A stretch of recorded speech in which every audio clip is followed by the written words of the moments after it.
So tēnā koutou katoa. Welcome to our new conversation series on creation care in a climate change century. This is the second of this series, and this is a continuing partnership between ISCAST and NZCIS. I am Nicola Hogarth-Cregan, a co-director of NZCIS. So welcome everybody. We are very glad you are all here. As per usual, please put your questions in the chat, and you can do that while Gray is speaking. This series is going to be using some speakers and workers in the Arosha movement in both of our countries, New Zealand and Australia. So I have here tonight Crystal Van Hoot, the long-term director of Arosha Aotearoa, New Zealand, coming in from Raglan. Our speaker began his theological journey in her house, the Blodge in Raglan, and they've worked together over many years. So she will introduce Gray and then Gray to start the evening. So welcome, Crystal. Kia ora, thank you. And great to be here, and thank you, Nicola, for the warm welcome. I have on my desk the beautiful thesis that is going to be discussed tonight. So I was quite honoured the other day to receive a copy in the mail. Thank you, Gray. And yeah, so it's an honour to introduce Gray. Like Nicola said, we met here at my home when Gray came along and attended one of the courses that was run by Arosha at the time, and Andrew Shepherd, which was ecology, God and community. And not long after that, I think we were thrown together on a raft going down the Clarence River. As three organisations, we came together: Arosha, Adventure Specialties and Scripture Union, and some of our leaders, board members and funders came together and rafted down that river as we discussed the journey that usually young people took or take every year as part of the wilderness journeys that we organise. And we had a wonderful time, and I got to know Gray's great sense of humour. He's a man of many talents. Not only does he milk the cows and spend much of his time on the farm, you might think, we don't have much in common, but we do have in common our love of cows. I used to be a dairy farmer myself, as is Gray, and a love for the environment and God. And so I've always really enjoyed my catch-ups with Gray, and we always jokingly say when we have caught up is that we smoked the peace pipe at McDonald's in Te Awamutu. So it's been great to get to know you, Gray, and to see all the things that you get involved in and do, and I always really enjoy our catch-ups. So thank you for speaking tonight, and we really look forward to what you've got to say. And I think I'm going to share a prayer before we start. This is one of Father Richard Raw's prayers, which I really enjoyed, and been enjoying his updates every day that I get through email. And so I thought I'd share that prayer with you all. So it's a prayer for our community. Let's pray. God, Lord of all creation, lover of life and everything, please help us to love in our very small way what you love infinitely and everywhere. We thank you that we can offer just this one prayer, and that will be more than enough, because in reality, everything and everyone is connected and nothing stands alone. To pray for one part is really to pray for the whole, and so we do. Help us each day to stand for love, for healing, for the good, for the diverse unity of the body of Christ and all creation. Because we know this is what you desire, as Jesus prayed, that all may be one. We offer our prayer together with all of the holy names of God. We offer our prayer together with Christ our Lord. Amen. So, kia ora tātou. I'm Gray. I'll just give a appropriate cultural introduction. Ko mongatautere te monga, ko pokai whenua te awa, ko rapuki te marae, ko Ngāti Pākehā te iwi, ko Gray Baldwin aho. So it's just a traditional greeting, kepeha, and from our Māori people, and it identifies me with the pillars of creation around me. So what I said to you all was that Mongatautere is my mountain. Pokai Whenua is my river, which just goes down through the middle of our farms, just down from my house. And said that Rapuki is the marae where I live. It's a family home. And I'm a Pākehā person, which means I'm not Māori, but our Pākehā is a New Zealand European person of descent. So just really think that the Māori people have a wonderful way of connecting humanity, as do the Aboriginal people in Australia. I read some wonderful stuff and cited in my thesis some of the cultural connectivity of Aboriginal and Māori people to the land, to the water, to the mountains. And I think that's very appropriate for those of us as people of faith to think about that. Thank you, Nicola. You were working the screen for me. I'm just going to spend a few minutes introducing the farm and other things that I do before I discuss the thesis, because I understand there's quite a lot of you involved in science on the call tonight, and also have a master's in animal science, and I spent a lot of my life in sort of scientific endeavour. Anyway, we milk cows here, 850 on 713 hectares, which by Australian standards is a fairly small farm, but here it's a reasonable size. We have 6 staff currently calving our herd, which is unusual. Most farmers in New Zealand calve in the spring. We calve in the autumn because we have a winter milk contract with our dairy company to provide fresh milk. We milk cows once a day. In the moment, my wife is rearing about 800 Wagyu calves that are just being born at the moment. That's a very lucrative source of beef that we sell, and you will be probably, I think the best Wagyu steak I had was in the Melbourne waterfront a few years back, for those of you in Australia. So that's what we produce, a bit of that.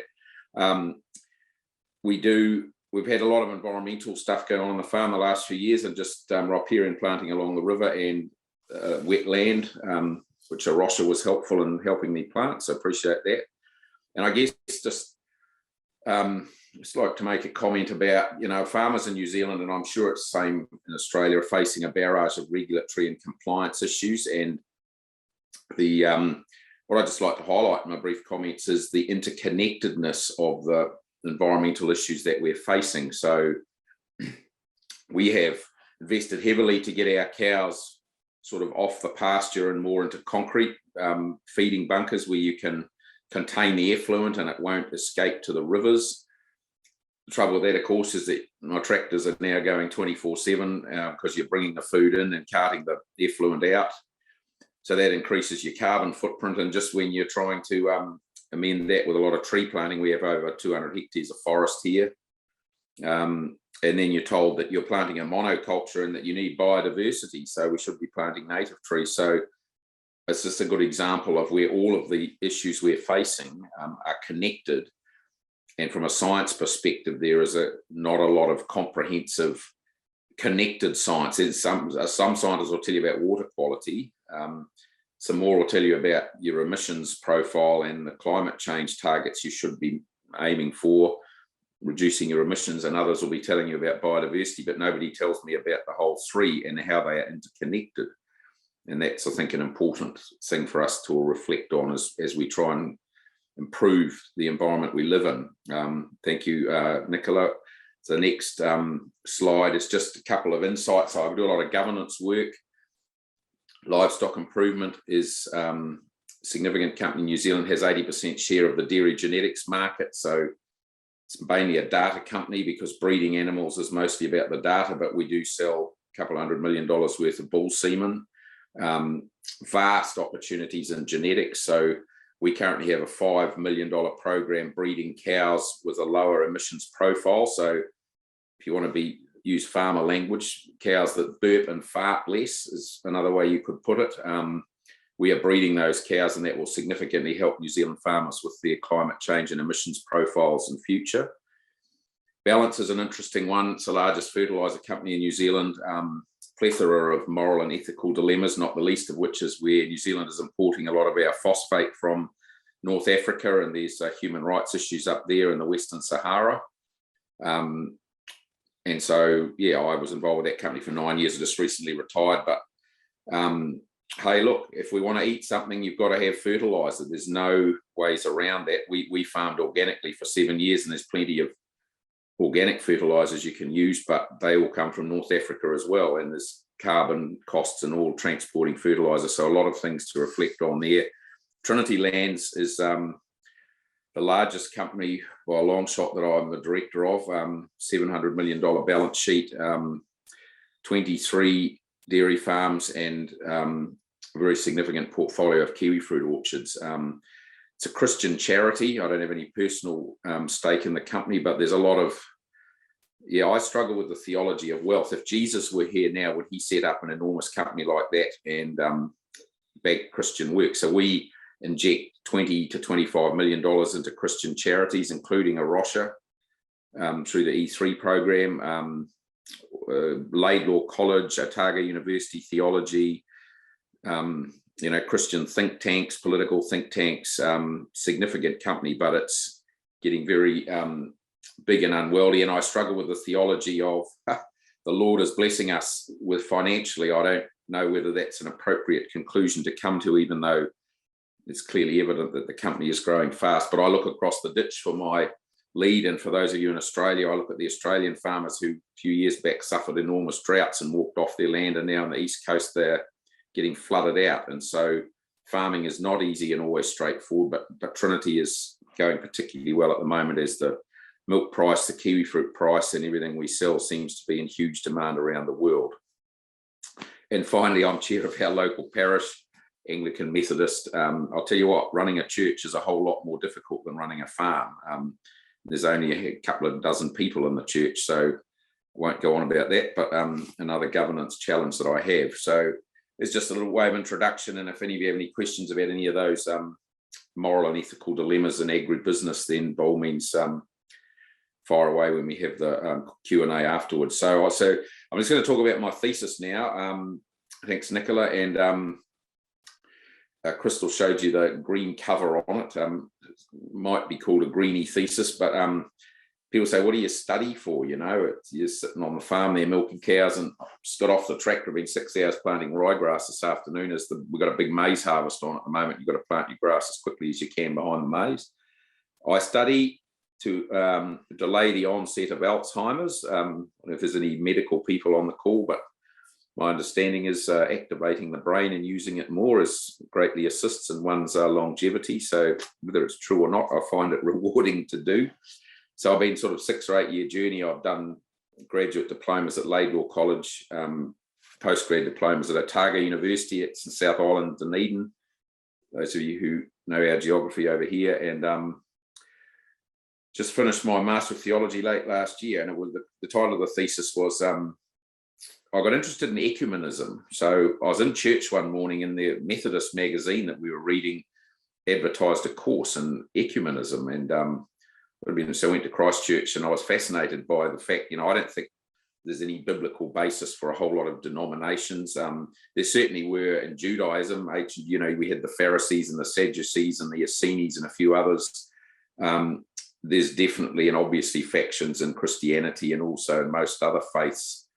The Sunni versus the Shia Muslims, I guess you could cite as another example. But anyway, I'm an ecumenist, first and foremost a Christian, and I don't really give a sausage about the label above my church door. I grew up in Open Brethren Fellowship. I've been to Baptist churches. I was 14 years a Presbyterian, and I'm currently an Anglican-Methodist. So to me, all of that is going to all look a bit silly when we get to heaven, but it is fascinating to see how Christianity operates globally with the oikoumene. So just quickly introducing ecumenism. Globally, there's 3 big powerhouses of Christian faith. They'll be familiar to you. The numbers are interesting. So Rome claims to represent over 1 billion people. The World Evangelical Alliance in New York, if you look at their website, claim to represent 600 million Christians, and Protestant and Orthodox churches who have this club in Geneva called the World Council of Churches are 400 million. So it's roughly a third of humanity is Christian, sort of a bit over 2 billion.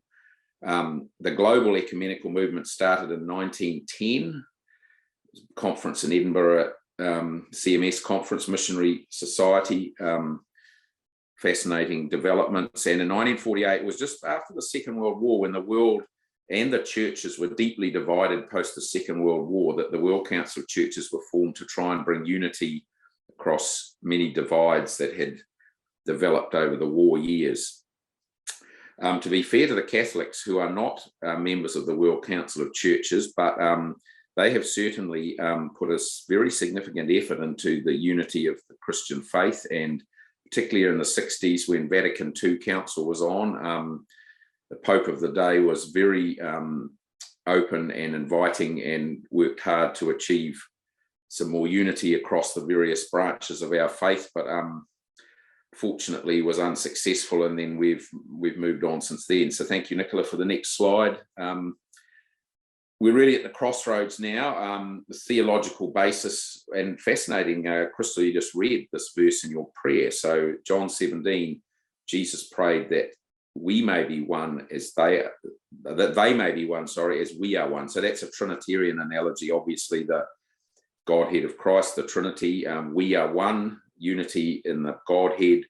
May they also have unity, as was Jesus' prayer in John 17, I think it's verse 23. What we might call structural and ecclesial ecumenism is definitely in decline. And when I was in Geneva thesis writing, I was yarning in the CAF to a few mates I got over there, and I said, geez, a flash building. How many people work here? You know, nice. It's wedged between the World Trade Center and the United Nations building and World Council Churches. Some of you have probably been there. Rue de Ferny, number 150. Anyway, this guy said, well, there's 120 of us here. He said in the 1980s, we had 800. So evidence of quite significant decline. While that's been declining, eco-theology is booming, and I'm sure we've got some eco-theologians on the call. I don't need to tell you anything about that. We've seen Christian green groups. Roche is probably one of the best known, but there are certainly a lot of others popping up globally, and the members of those groups in the research and connectivity I've had are not in the slightest bit interested in denominational lines. They're there to save the planet, and we have a great example of ecumenical endeavour all around the world to get involved in creation care and environmental endeavour and sustainability. So my thesis was about, well, maybe these two trends are connected. What could we find out? So here goes, Nicola. Next slide. What did I do? Well, those of you who, I'm sure there's plenty of postgraduate students and PhDs on the line, I reviewed both the ecumenical literature and eco-theology, of which there is a vast quantity. In a master's thesis, you can't cover all of it, but I think I got into 450 or 500 citations across both of those major areas.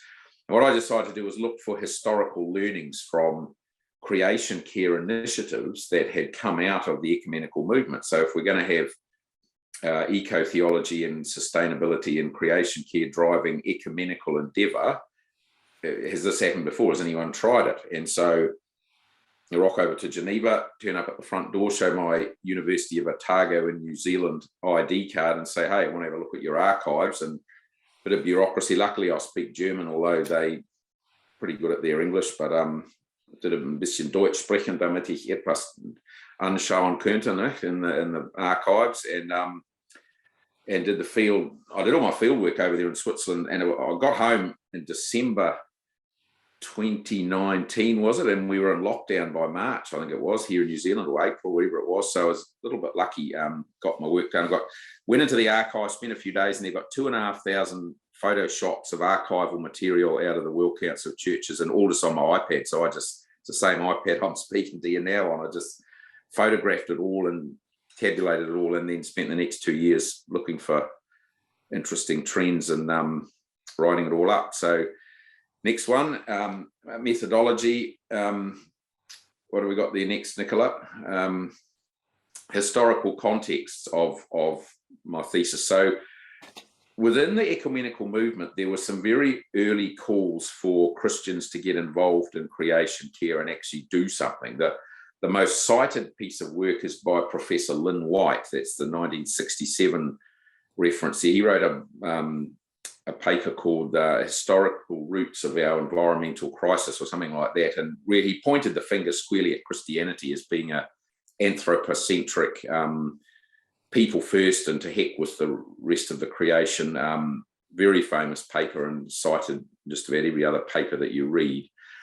Within the World Council itself, Joseph Sittler was a Lutheran theologian who did this. It's probably my favourite piece of scripture now because I've read it so often, but he took Colossians chapter 1 and did this amazing speech at the World Council of Churches assembly, which only happens every 8 years. It's actually on this year, 10 years later because of the pandemic. And I think it was in New Delhi where he did his one, and his speech was called Called to Unity, and it pointed out, based on Colossians 1, the incredible, the sacrifice of Christ for the whole of creation is what that the first 15 verses is about. And,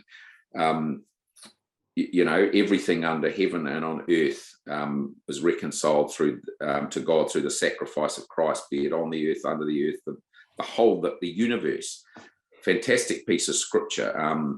So they were the sort of the pioneers of it. And then since then, the World Council of Churches has sort of bubbled away with creation care, but it's always been bundled with other things. So I found a lot of archival material about the JPSS, which was the Just, Peaceful and Sustainable Society. That was sort of back in the 50s and 60s. After the Vancouver General Assembly of the World Council, there was a call for something more formal, and you may have heard of this one because it's a little bit better known, the JPIC, the Movement of Justice, Peace and the Integrity of Creation. So it was, you might call, an ecumenical and ecological initiative, went from about the early 70s through to 1995. The peak of it was in 1990, where there was a huge convention, whatever you might call it, 5,000 people in Seoul, South Korea, 1990. And this is really where the big learnings about how you do ecumenism and ecology together was what happened in that Seoul convocation. I've got a couple of slides about that, and then I'm nearly finished. But let's just look at that next slide, Nicola, about Seoul. So they set up this program, Justice, Peace and Integrity of Creation. There's a few foundational problems with it. They didn't have an underpinning creation care theology. That was just sort of people, they'd read what Joseph Sittler had said and a few others, but compared to now, where a vast amount of literature and eco-theologians and all manner of theology has been worked on, they didn't have that when they started out. There was a lot of north-south divide. So the World Council most of the members are in what's called the majority world now, so Africa, Asia, and they were saying, look, you already were, you Northern Hemisphere lot, you want to protect the creation. We haven't got justice or peace here. We're still fighting wars.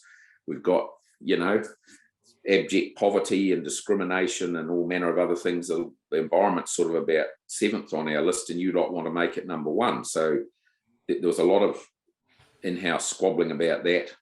Probably one of the most interesting things, and you might think this is trite, but it pretty much derailed the whole initiative of JPIC, and that was the nomenclature they used. So they said, we're going to have a conciliar process for justice, peace and integrity of creation, and we're going to covenant together to fight for justice, peace, integrity, creation. Well, of course, the Catholics, rightly in their theology, took one look at the word conciliar and said, well, a council, and they're, of course, citing the Council of Nicaea, and was it 325, and all there were 7 councils. That's a council of bishops. You can't call it conciliar if all and sundry and everyone and their dog is turning up and sold. That's not a council. And so while the Catholic Church was supportive financially of the Seoul Convocation, they sent observers but no delegates, and so that was one of the problems that was having. And then in the business of covenanting, you'll say theologians and scientists on the call will be aware that obviously covenant is a Old Testament concept that was very much changed and renewed with the new covenant that we all enjoy in the relationship with Christ. In the last 2,000 years, the new covenant, there was the old covenant, and nobody quite understood. They said, we're going to covenant for justice, peace, integrity of creation. Well, what are you covenanting? What's the details? And so those things really caused hassles for them. And furthermore, Sunbright, Spark and Geneva wrote up all the conclusions that should have been ratified at the convocation, and everyone didn't like the fact that there wasn't any consultation, that they were expected to turn up and rubber stamp what had been written in Geneva, and they wanted to debate it. So those were some of the foundational problems. Next slide is a discussion about some of the implementation problems, I think. Thank you, Nicola. So finance. I mean, running a convocation of 5,000 people where you're a struggling group of church charities, all sorts of corners were cut and resources were lacking, and there were a lot of hand-wringing and plate passing and Northern Hemisphere cough up for the Southern Hemisphere, hasn't got any money, and all sorts of things went on. Local concerns versus national concerns. This is even in the environmental space. So, if you live in South America, deforestation of the Amazon basin is of significant concern to you, whereas if you live in Europe at the time, it was acid rain and the starts of, the degradation of air that they were far more concerned about, and they couldn't quite agree on if we're going to focus on creation care, what's the big deal here. Different confessional concerns obviously came to the fore. Diversity concerns overrode sound theology. So I found this fascinating letter in the archives where they had been considered voting one of the world gurus on creation theology, and it was a German one. It was Bach or one of those really big names, and then they decided, no, we can't do that because we need an equal ratio of north and south, and we need to have balance by gender and ethnicity and all these other things. So some of the real big hitters got left out, and of course we all support diversity. I'm not criticising that, but of course they missed out on some real theological insights as everyone tried to keep everybody happy across the diverse family of what is the World Council of Churches. And this was a real clangor, and I've got just about a good number of pages on this last bit in my thesis. It was a bit blokey, it was a bit white male, and very few young people there. I found this letter. It was addressed to the General Secretary of the World Council of Churches, and it was signed by 100 feminist theologians across Europe, is what the title of the letter was. And they said, we're not being listened to. You don't listen to feminist perspectives. Women are being sidelined in this creation care project, and pretty much you need to pull your heads in and think about us as well. And there was also a significant paucity of or lack of input from Indigenous people, who are incredibly integrated in most parts of the world with the creation. And as I introduced myself, Indigenous people have fantastic insights into how to care for creation, and their view was not consulted or considered enough too. And I found a lot of that documented in critiques that went on. So those were some of the issues they had. So what were the conclusions? I think it's my last slide, and then we'll have a bit of dialogue.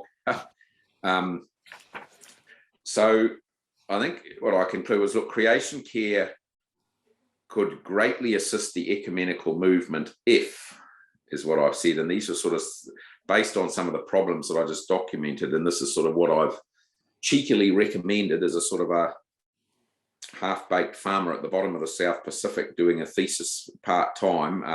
I've posted a copy of what Crystal showed you to the General Secretary of the World Council of Churches. I haven't heard back yet, so he might think I've lost the plot or lost my marbles or both. But anyway, so it needs to be bottom up. So I see creation care groups popping up around the world and in local towns and local areas, and we're going to get our river and we're going to look after it, we're going to plant trees, and we're going to do it.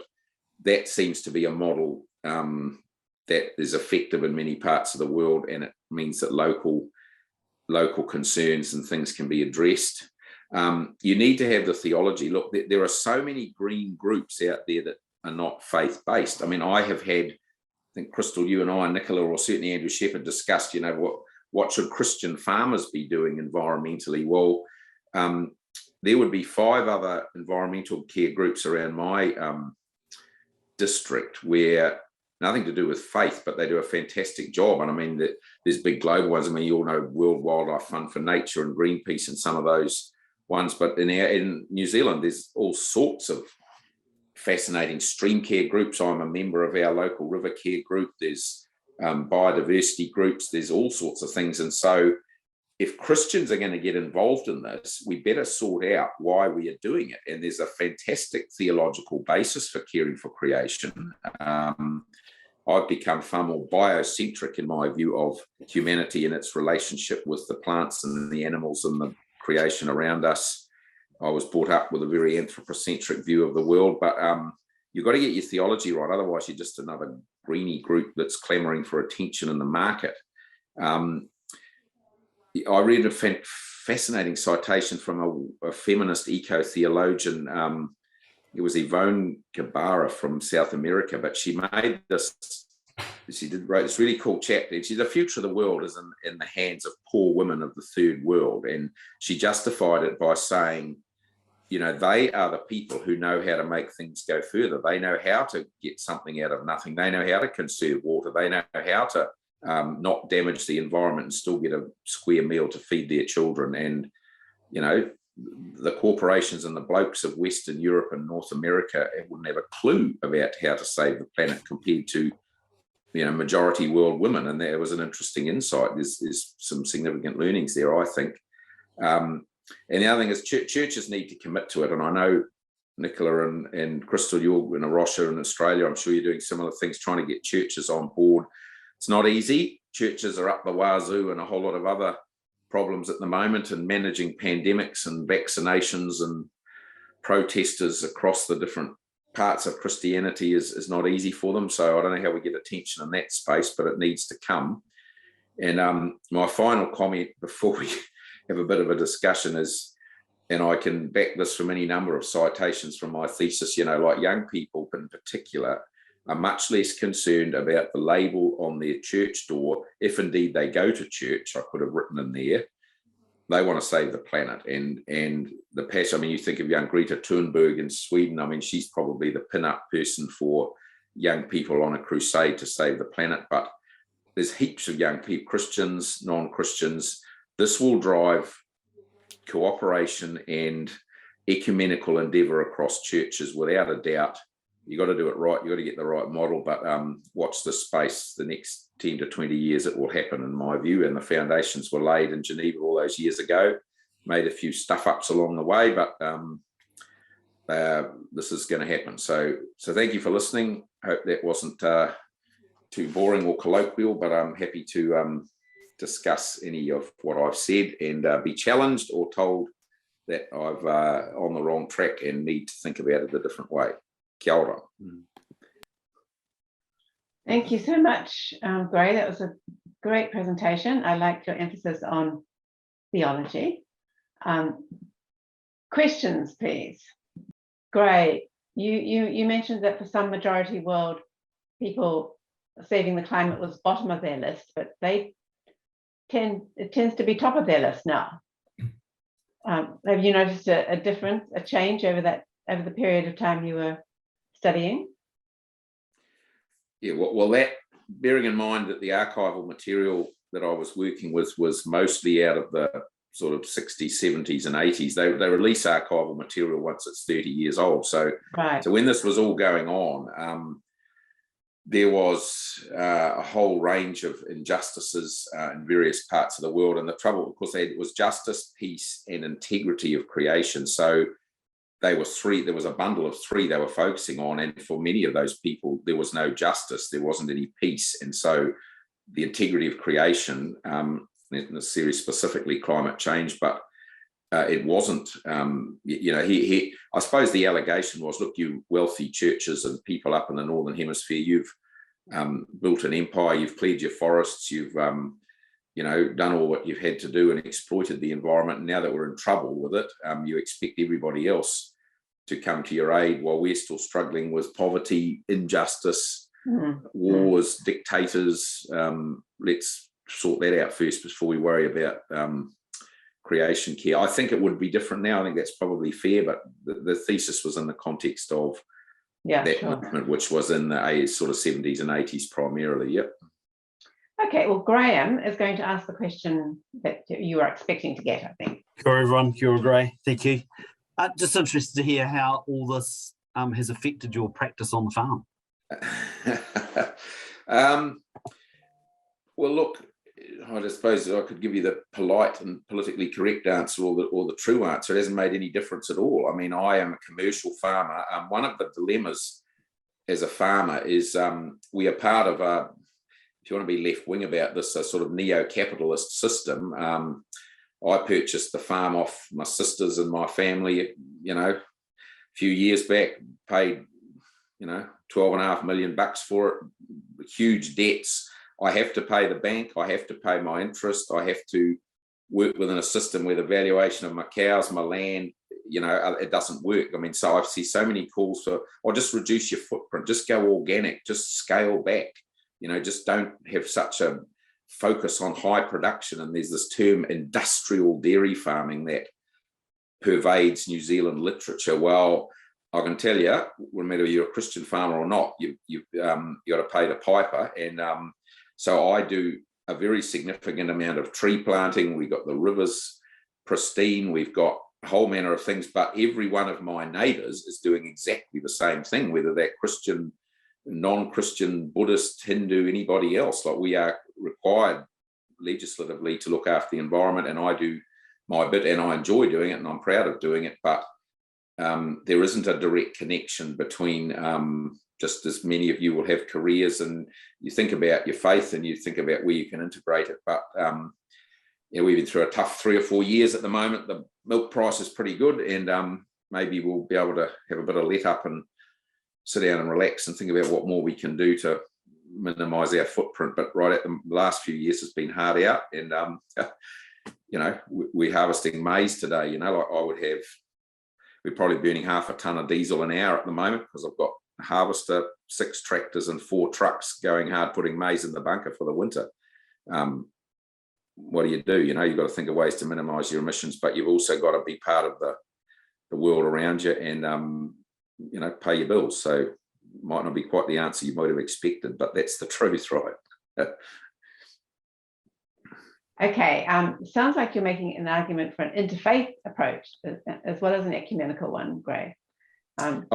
Fantastic question, Nicola. Yes, and that I could have put that in my list as of things to do. So the World Council of Churches does have interfaith dialogue with all the significant other faiths around the world.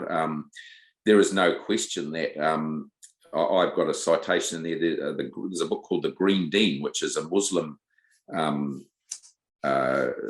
discourse on looking after the environment and why you should be doing it. And I didn't really delve into seeing the extent of the literature based on Muslim views of creation care, but there's no question they're there. So yes, I would strongly support that. We're all in this together.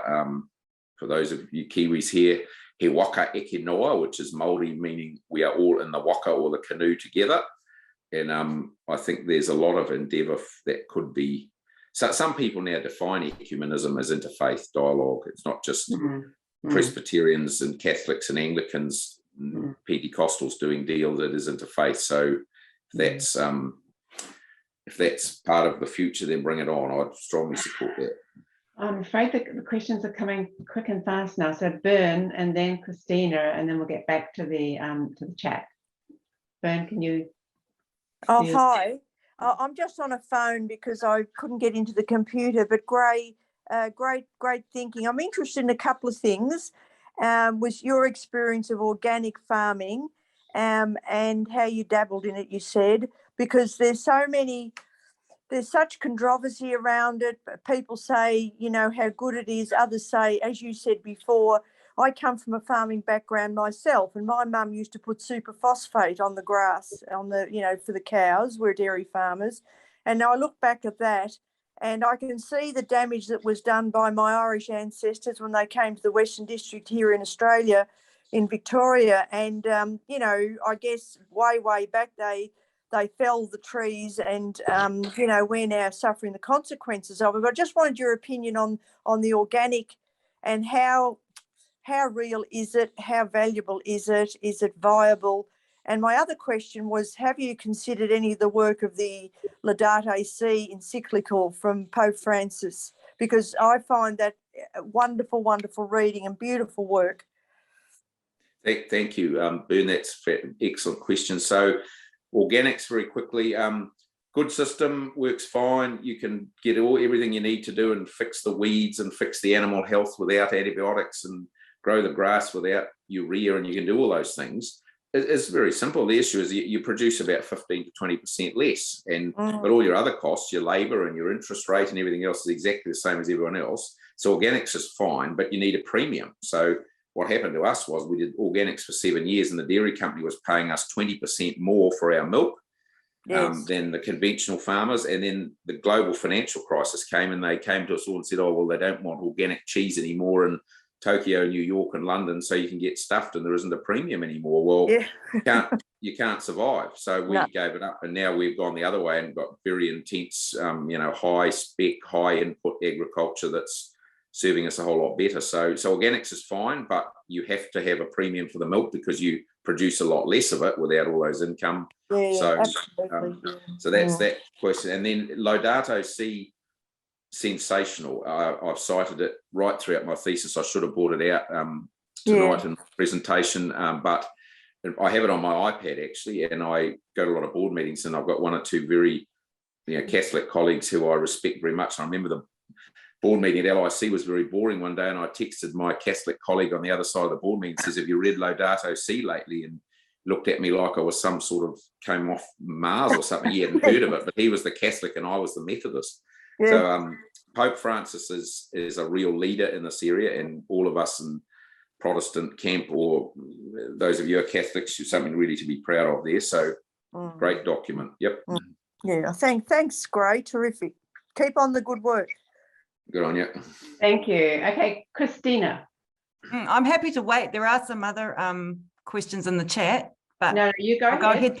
Okay, Okay, so Gray and I, we whakapapa, or we lineage back to a very special part of New Zealand. And the South Waikato. And Gray, I was wondering, you're probably very aware of what's happening in little old Te Wotu at the moment with the Ngāti Huri hapu of the Raukawa iwi. They have an old pā site next to the Waikato River called, I think it's Paruiti. Next to that pā site, that traditional pā site, is a large quarry, which has, this is just down the road from where I grew up. And it has taken a lot of the land next to the river there.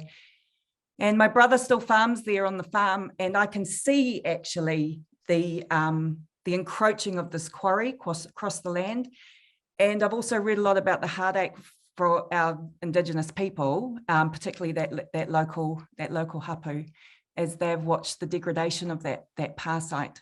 It's actually starting to crumble away, which is pretty devastating. And so I just wondered, what do you think the role is of the local church, of which we also whakapapa to, and to local Christians just across the road, just a few hundred meters from that site, to the people and to that land? What do you think genuinely we should be doing? Yeah, well, that's a cool question, Christina. So look, the problem with the church getting involved in those kind of important local issues is that the theology to justify it so often lacks. So, church leaders would say, well, that's for the local council to sort out the quarry versus the local Māori people or whatever. And there isn't that, the reality is looking after the creation is a form of worship, in my thoughts theologically. And if churches got their head around that, they might feel more inclined to go into bat for not just the encroachment of quarries on pā sites, but all the other things that we need to be concerned about in our footprint and our ability to look after the planet that we live on. I guess, speaking specifically to that issue, Christina, most of those things, in my observation, I've been involved in a few of them over the years, are about money. And the Swap family are making vast profits from the quarrying. They have 8 quarries in their portfolio. That is the most lucrative one and got the most reserves in it at Wotu. I have found Māori people to be incredibly forgiving and pragmatic, and if the Swaps are a little bit more generous and accommodating to the needs of the local people, I think you might find the issue could be sorted out a whole lot quicker. But this is a sort of Mayman versus Indigenous people versus creation care. So, but in terms of your question about the church should be involved, weak, focusing on pandemics, no vicars in small towns like ours. Christina, as you're well aware, there's 1 or 2 left, but they're a dying breed in small towns. So we need to think about the church and how we can empower it and get it involved in some of these things as it is able. Yep. Thank you. Charles, do you want to do your question? Okay then. Yeah, I was intrigued by your saying that quite a few things seem to be light on theology, because that's what I've seen stalled ecumenical endeavours in the past. At one stage, so quite a while ago now, I think evangelism was thought to be would bring the churches together. Then it was thought that Action for World Development program could be a driving force for ecumenism. Then eliminating poverty. All of them stalled. And sorry to be the wet blanket, but do you reckon that eco-theology will also eventually stall for the same reason? Wow, that's a pretty cool thing to reflect on. The answer is no, I don't, and I'll tell you why. Because one of the great things about our faith is that if you look at the 2,000 years history, it has been incredibly adept at adapting, I suppose is the way I would put it. So Christianity has, I mean, you look at the wonderful Christians in Africa and how that our faith has moved and adapted into their culture. I mean, Christina mentioned the Māori. I think the saviour of Christianity in New Zealand will be the resonance and the whole Reformation and Renaissance is the word I'm looking for of Māori Christianity, because it's so powerful. But to your point, Christianity adapts. The reason eco-theology won't fall by the wayside is because climate change, water and biodiversity are the defining issues of our age. I mean, there is the whole of all countries, politicians, businesses. I mean, I go to all these board meetings I talked about, environmental compliance and how to look after the place better is just about the first thing on the agenda at most board meetings I go to now. So business is focused on it. Politicians are focused on it. And so the interesting point is the church a follower or a leader? My suspicion is at the moment we're followers, because we live in a society where this is a big deal and a big issue, and suddenly we've woken up like a possum in the headlight, if you'll pardon I think a possum is an animal that's known well on both sides of the Tasman Sea. A possum in a headlight in New Zealand means that a car's coming fast and he's suddenly woken up and think, I better do something. So here we are as the church, we're a possum in the headlight thinking, wow, well, the theology, God made it, we should be looking after it. Here's all the verses and the scriptures around it. Suddenly we're woken up, but we're actually not leaders. I think we're followers. But that is the reason, to answer your question, that it will not go away. And I think it will become preeminent and it will become the defining issue of the church in 20 or 30 years, because it is everywhere, everyone cares about it. And if we don't do something, we all know what's going to happen in 400 years, Sydney, Auckland, Brisbane, we're all going to be underwater in 400 years. And, we better do something before it's too late. So there you go. That's my thoughts. Cheers. Thank you. That's an interesting thing to think about, though, that issue, isn't it? There don't seem to be as many deep theological differences in eco-theology as there are in concerning doctrines of Christ, for example. But Andrew Saunders, do you want to give your question? Oh, thanks, Kia ora. Great to hear. Great presentation. Fabulous, and love to see the picture of you, your wife and son rescuing the fertiliser off the back of the tractor that fell off a couple of days ago.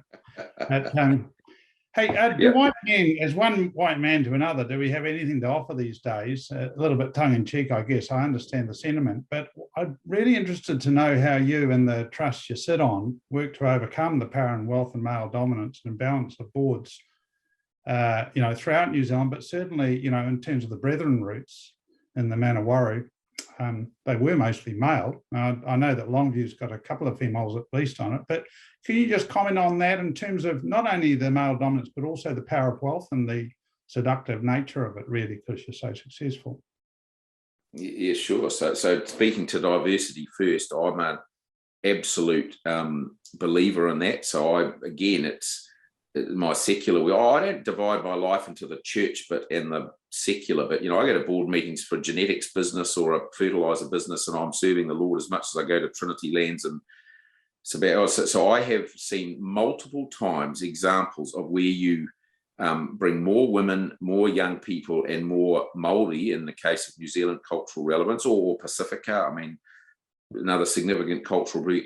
The governance outcomes are better. It's just simple. I mean, I remember the first board meeting I went to LIC, it was all blokes, 100%, and disgraceful, and all male, all white as well.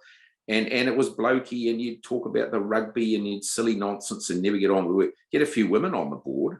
By shivers, we're here to make things happen. What are you waffling on about, talking about the rugby and the politicians and selling nonsense? Get on with the board meeting, and action, asking different questions, looking at it from different perspectives. And so Longview Trust, for those of you who Andrew's referring to, is a 37% owner of Trinity Lands. So, it's a $200 or $300 million entity. If you look at the wealth that is there, we have 4 women now, and I'm proud of that, and Māori representation as well. So we're almost 50-50 on gender balance. We've got things to do on other areas of diversity. So I believe in it, not because of some altruistic, it's because it works. Diversity results in better governance outcomes. So that's why I believe in it. And I've nominated, voted for, encouraged, sometimes even kicked in the backside some really capable women who were reluctant to get involved in governance. And when they do, things happen. So that's why you want to be there. The power and wealth thing is a real struggle for me, Andrew. So Trinity Lands and its earnings, we'd be pumping well over 20 to 25 million Kiwi dollars into Christian charities now, and they need it. So I mean, you've got Laidlaw College, we're certainly their biggest donor, should I say, with all the things that we do, and they need the money. And unfortunately, we're in a society where there's no money, things don't happen in a lot of cases. So, but I don't like the theology of, Christian endeavour is achieved through power and wealth. That isn't. What did Jesus do when he was here? He didn't set up a structure and an empire and a church and an institution. He set up a community. Our poor little church here in my little town, we had 19 at the service on Sunday. I was doing the sermon, and I said to my wife, the Omicron pandemic is here. I wonder if they'll all come. And she said to me, well, Jesus had 12 disciples, so let's make that the number. If we have 11 people, we won't have church next week. It's not enough. But if we have 12 or more, that's a runner. We're a community. We're not an institution and an empire. Trinity Lands, unfortunately, is an institution and an empire. But if I look at the amazing things that we're achieving through backing Christian charities, I sort of say, well, we had a board meeting for 4 hours today, and there's plenty going on and a good opportunity. So I put up with it, but I struggle with it theologically. That's all I can say. I'm just incredibly impressed too, Gray, that, you, for the example, on Longview Trust, as you say, 30%, you stepped aside and a woman now is chair. I was actually speaking to Karen today about another matter, actually, but you're a wonderful example of that. But how can we empower people more? Didn't Jesus do this, by the way, of going away and leaving his disciples in charge? It's around about empowerment of others too, isn't it? Yeah, and that's the role of the chair and leaders. And I mean, this is, again, it's going to come from faith and biblical. When I was in corporate life, so I did big gigs in corporate life, ran big companies. I was a chief executive for a while before I came back to the farm. The best motto I learned in corporate life was surround yourself with people who are better than you, right? That if you take that philosophy, Christian faith, whatever, you will end up really, kicking butt and eating fire. You'll make some things happen. But if you think it's all about yourself, might get bitten in the backside and put to the side of the road, Possum not in the headlight, possum got roadkill and not there anymore, So can I just slip in one other question, is that, are the other Trinity farms doing the same eco farming as you're doing on yours? Because I know that you've, for 10, 15 years, you've been doing... all farmers, we are driven not by, of course, we're driven by faith, but the reason we're doing it has a lot to do with being good farmers, has a lot to do with compliance with government regulations, and it has a lot to do with our place in society. Most of us as farmers want to leave the land better than we got it when we inherited it, and Trinity's no different. So I don't want to overemphasize and say, we're such good Christians, we're planting trees. There's a whole lot of reasons you want to do that. So kia ora. Yep. Yeah. Graham, do you have a question? I do, if I may. It's not really a question. It's just really just an opportunity to say, Gray, thanks for a terrific talk. I'm speaking to you from Wagga Wagga in the Riverina in New South Wales, also pretty important farming country, but a bit different from yours. Well, some of us over here wish we had your problems, actually. Please don't bust a gasket. You make me tired listening to all that you're so splendidly doing, and everybody obviously needs you for the long term. So please don't bust a gasket. Hang in there. We need everything you're doing wonderfully. Had there been a gap in the conversation, I would have really tried to draw you out a little more on the question of where you see the church being able to provide leadership and not just being a follower in this whole business, not just the possum in the headlights, but actually leading the way, and how theology, for instance, might provide the framework which helps people see the integrated nature of the problems here. You mentioned climate change, biodiversity, water, and people not connecting them. Well, obviously the right kind of integrated framework about the world and our responsibility to it is required for that. Now, you'll have lots to say about leadership. You've mentioned how the congresses have been like herding cats, and you've mentioned how important it is to work from the bottom up and community, and I take all those points, but I bet you'd have more to say for a few hours if we gave you the chance on further ways in which the church could lead. So I don't know whether you want to say anything more about that now, but that's where I would have liked to hear more. No, that's very kind comments from the Wagga Wagga, Graham. It's kind. Just a couple of reflections on what you've said. So I think there's a huge amount to be learned from some parts of Christian faith where this is much more important. So one of the biggest things I had in my thesis was the Orthodox Church, and it's fascinating. If they, when they have, so the doctrine of priesthood, right? So they, in most Protestant churches, the priest faces the congregation and sort of, takes on the lead role and, connects with God, if you will, or whatever. In Orthodox theology, the priest faces the other way. So he's facing the same way as the congregation, looking to heaven, and bringing the people to God and saying, we are the creation, we are, the people. And so fantastic insights. They have a huge amount to offer the rest of us Christians in terms of, and there's not many Orthodox churches in New Zealand. I don't know about Australia, but there's one opportunity. And the other thing I think we have to really work on is, as I've alluded to, anthropocentrism versus biocentrism. So I was brought up in conservative evangelical circles, as Christina alluded to.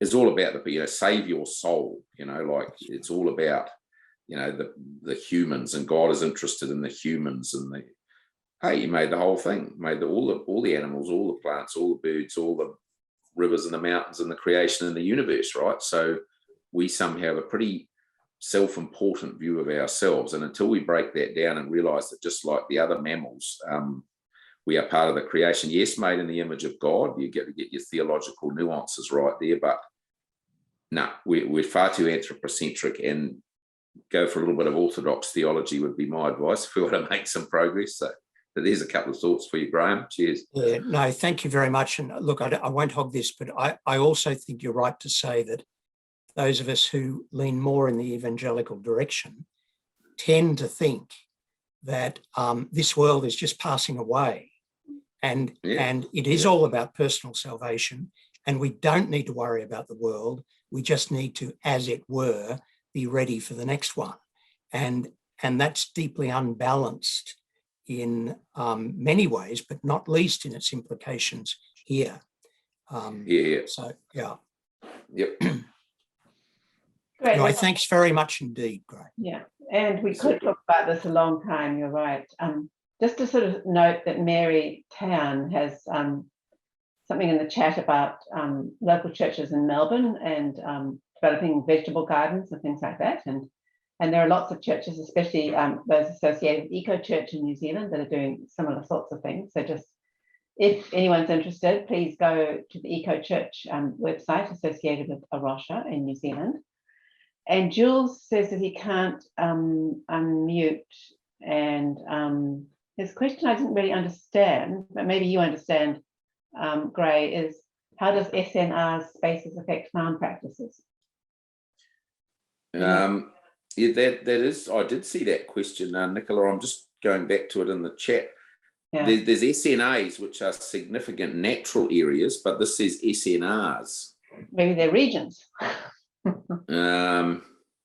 Maybe, yeah, well, if she means significant SNAs, significant natural areas, I've got 2 of those on our property. So they are specially designated areas by the regional or the district council where there's special ecological value. So a patch of native trees or pools in the river where the fish gather, or there's all sorts of SNAs you can have. And so if that's what she meant, we make sure we look after those areas and don't fence them off and, be a bit careful. So, but she might have meant something else, but not here to enlighten us. But yeah, no, that's good. It's probably what was wanted.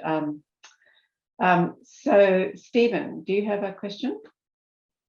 Yeah, just I read a little bit of N.T. Wright sometimes, and he seems to have a view about the kingdom being established here. And that seems to me to be a much more general and inclusive notion than sort of a purely spiritual sort of kingdom, so to speak. And I must say, I wonder whether that might, or his views might offer something towards the theology of it. I don't know whether you're familiar with his writings at all.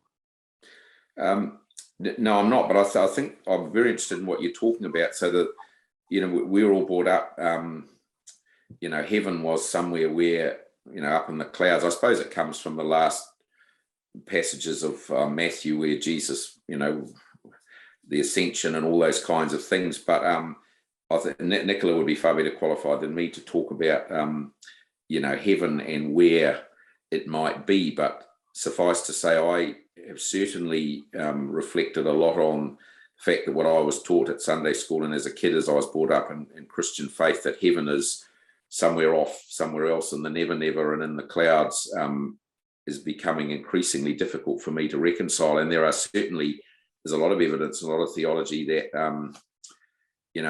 who was it, Belinda Carlisle, who sang the rock song, heaven is a place on earth, right? And you look at the New Jerusalem, the new heaven and the new earth, it could be very well that at the second coming of Christ, that all of the problems we've been discussing for the last hour are removed, along with suffering and sorrow and pain and all those things, and there is a new earth, and that is heaven. So I'm not an eschatological theologian. I wish I was. It would be helpful, but I do hear exactly what you're saying, and I have an inquiring mind to think about that some more. Cheers. Well, there's always a PhD, Gray. Well, I didn't fess up to this while the whole audience was there. Nicola, I've started my 3rd master's degree last week at Victoria University in Wellington, and it's in commerce this time, but it will have a significant component of sustainability. If you had a PhD in the small town I lived in, you would be written off as of completely no use and an academic mumbo jumbo. So I don't want to make my own community look down upon me, so I'll stick to a few master's degrees and maybe they'll tolerate that. Huh? I'm a bit worried about your mental health, Gray, but anyway. That's great. So look, some of these questions will be taken up in the weeks to come. This is only number 2 of 10. So some of these questions, like the questions about eschatology and heaven and all those things, will be. We've still got 23 participants online, Nicola. I don't mind. One of the reasons I study, I enjoyed talking to you tonight. I mean, I live in a small town. I've sat on the tractor all day, and so there's not many chances to engage in these interesting topics. So I'm very happy to sit around for another 10 minutes or half an hour and answer anyone's questions if they want to. Anyone got any more questions then? Oh, Charles, yes. Yes. Some of the things you said about a lot of your meetings you go to are about compliance. Do you have trouble where the compliance is actually more detrimental to the environment than beneficial? Like here we had in water management, there was an ecological release of water. To say, don't just put it out for irrigation. Trouble is they released it so fast, it caused this huge amount of erosion and made things so much worse. You got any compliance issues that you wish you didn't have to comply to? Oh, look, New Zealand farmers have got compliance issues up the wazoo. I mean, we've got all, probably the biggest ones we have to focus on are in the area of effluent. So where I farm, there's 600 of us dairy farmers in the upper catchment of the Waikato River, which flows north to the city of Auckland with 1.8 million people. And I say to my neighbours, you know, there's 600 of us here trying to milk cows. Cows deposit dung and urine in the paddock and it ends up in the river. The river flows to Auckland and the Aucklanders get their water and they seem to want to have a clean shower up there, you know. And so politically, what chance of 600 of us farmers got in the catchment versus 1.8 million Aucklanders that want a clean shower? So we just don't want our water grey, that's all. Well, yes, fair enough. But so look, so we have very strict rules around effluent compliance, which we work together with. We have rules about soil disturbance. You can't just, I've got a D6 bulldozer, so I like roaring around and making things happen on the farm. You can't go any near the river. You've got to be careful what you do with the soil. There's lots of compliance issues, and we have local government and regional government and central government, and there's armies of bureaucrats telling us what to do and how to behave. And one of my reflections is sometimes there are so many rules and regulations and compliance things you have to meet. I sometimes go to meetings with other farmers and we all feel like standing up and saying, do you people in the cities want anything to eat or not? You know, are you hungry? You know, what do you want us to do? We can't do this, we can't do that, we're not allowed to do that, we're not allowed to do the other. Do you want anything to eat or not? If you don't, that's fine, you know. But yeah, that, and I'm not, and that sounds a little bit cynical and drastic, but sometimes the burden of the compliance issues you face, that's what you feel like saying. So so yeah, plenty of, it's not just environment, it's things like animal welfare, but that's important as well. There's whole lot of stuff. So I've got a friend in Germany, though. We've got nothing here in Australia and New Zealand compared to Europe. So I've got a friend in Germany who farms just in the north there, and he spends 3 days a week, he reckons, filling out European Union forms, telling them all what he's doing on his farm. We haven't got quite that bad yet. So maybe we should be grateful. Cheers. Okay, one more question. I've got a question, if I could. Who? John Howell. Oh, yes. I was just going to call on you. Good, yeah. Okay. Thank you, Gray, for your talk. One of the things that I got out of your move from organics was that the markets or the banks weren't going to pay a premium, and so you're now using the high-tech model. And so my question is that we are looking to move away from fossil fuels to the point where we don't have them at all. And if I could put it this way, I'm wondering whether the financial system has trapped you into a model of using fossil fuels, and if that's, how do you get out of that in terms of starting to reduce your carbon footprint? Yeah, look, I think that's a very fair comment, John.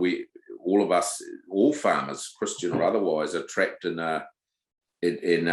so look, what I was saying, my grandfather used to say, we've been here, our family, 75 years or something on this piece of land.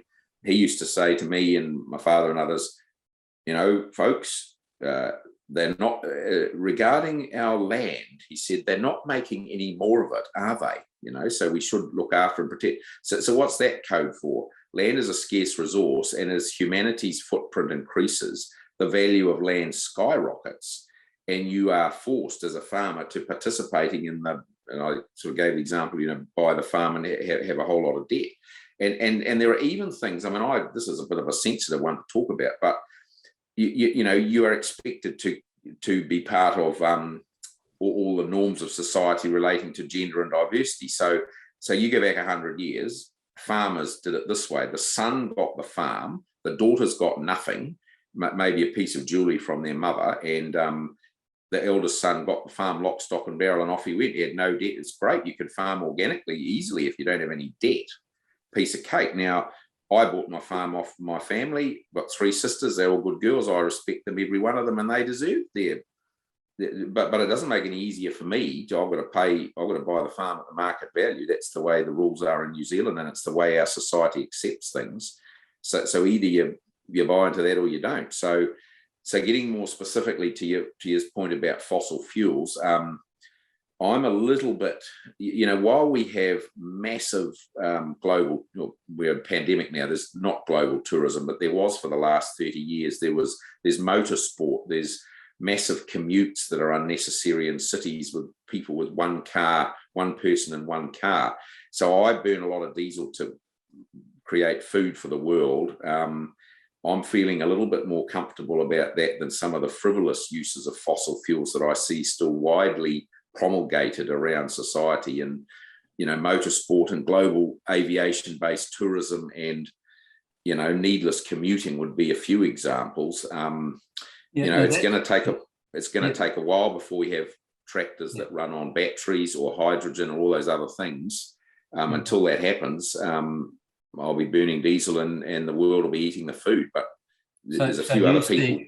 You see the way out of it as a technological shift, do you, to move from so that your tractor is run on batteries rather than diesel? Well, the problem we've got is there's 7.5 billion people that want something to eat, and we've got only about 25 to 30% of the surface of the world is suitable for agriculture. If you take out all the mountains and all the other things, we can't keep on deforesting the Amazon rainforest, so we have to get more from less. And to say that we go to these sort of low footprint sort of subsistence agricultural systems, and organics is part of that. Don't get me wrong, we enjoyed organics, nothing wrong with it, but it just, you produce a whole lot less food because you haven't got the inputs. Yeah. So people have to pay more. So come back to my question, if people want anything to eat or not. But with 7.5 billion of us and rising, you can't go back to a sort of a Dad and Dave planting an acre or two of wheat and harvesting it with a scythe and carting it in a horse and cart to the market. Like, we've got big cities, we've got people, we've got supply chains, we've got all of that. And at the moment, look, why is the milk price gone nuts? Why is red meat off the scale? Why is global cereal crops, wheat and barley, doubled in price? Everyone wants something to eat, and the Chinese government above all knows that if they don't put food in tummy, they'll have peasants on the street with a pitchfork and they'll have political problems. Yeah. So I take your point about, yes, we need to produce food. The issue is what energy sources we use in order to do that. And obviously you can't just turn the tap off straight away. You have to transition from the current use of diesel through to some other energy source in some kind of way. And that's what I was sort of trying to draw you out on a bit, is how do you see you getting out of that transition? Is it a case of refinancing the new technology or the way out? Is it comes back then to some sort of economic measure that's either established by government or the market to enable that transition? Would you concur with that? Yes, I think that's a fair summary. We have technology and energy is what this is about, and I believe that farmers will get a good opportunity to participate in that over the next 10 or 15 years, and there will be hydrogen tractors and there'll be all sort of ways of minimising our carbon footprint. In the meantime, we're planting trees flat out and mitigating rather than eliminating. But no, I think it's a fair comment you make. The technology will offer us the opportunity to better our environmental performance. Yep. And I take your point that urban dwellers have a lot of luxuries, if you like, in the way in which we use energy. And so I think that technology will play its part in this transition. But it seems to me that we also need to learn to live with less. And that comes back to some of our Christian values about living a simple life. That is one of the ways in which the church or the Christian faith can contribute to the eco-theology that we need to develop. Would you agree with that? Yes, I'd agree with that. And you just got this. I mean, when we said, you heard Andrew sort of talking about our trust. So these this great big Trinity Landscape my grandfather said. When they set that up, we would feed the world. We want to go farming for God. If we make a bit of money, we'll give it to charity. They were motivated, those pioneering farmers, about feeding people and meeting people's needs. Now we're in a situation where there's so many people, and how do we get the food to market? I mean, talk about burning diesel. I mean, I have the milk tanker. It's a massive 50-ton vehicle, turns up every day at my farm, and the peak of our car in the middle of June when I'm sending 13,000, 14,000 litres of milk a day. That's 13 or 14 tonne. Well, you can't put that on a horse and cart. We've got all these supply chains that we depend on. So even if I go organic and completely, reduce my footprint on the farm, how are you going to get it to market? The trouble with being a dairy farmer is if you haven't processed your milk by tomorrow night, it's coming back out of the vat to meet you because it's gone rotten. So you've got to get it processed pretty darn quick, and that takes energy. So lots of dilemmas, but technology will go a long way to helping us. We're going to wind up the official part of the evening now, and Christina is going to pray for us. Thank you. Thanks, you're going to say the Lord's Prayer in Māori, I think, right? I am going to share the Lord's Prayer in Te Reo Māori. I'll say it, I'll recite it slowly, and I'll kind of phrase it. So you might be able to actually, for those of you in Australia, you might be able to actually follow and get a sense of where I'm up to. So the Lord's Prayer, Te Karakia o Te Atua. E tō mātou mātua e te rangi, kia tāpau tō ingoa. Kia tai mai tō rangatiratanga, kia mai e tia tau e pai ai, ki ronga ki te whenua, ki reti anō ki te rangi. Ho mai kia mātou ai nei, he taru mā mātou mō tēnei rā. Murua o mātou hara, me mātou hoki e muro nei, e o te hunga e hara ana kia mātou. Aua hoki mātou e kawea kia whakawaia, engare whakaorangia mātou e te kino. Nō hoki e te rangatiratanga, te kaha me te kororia, ake, ake, ake, āmene.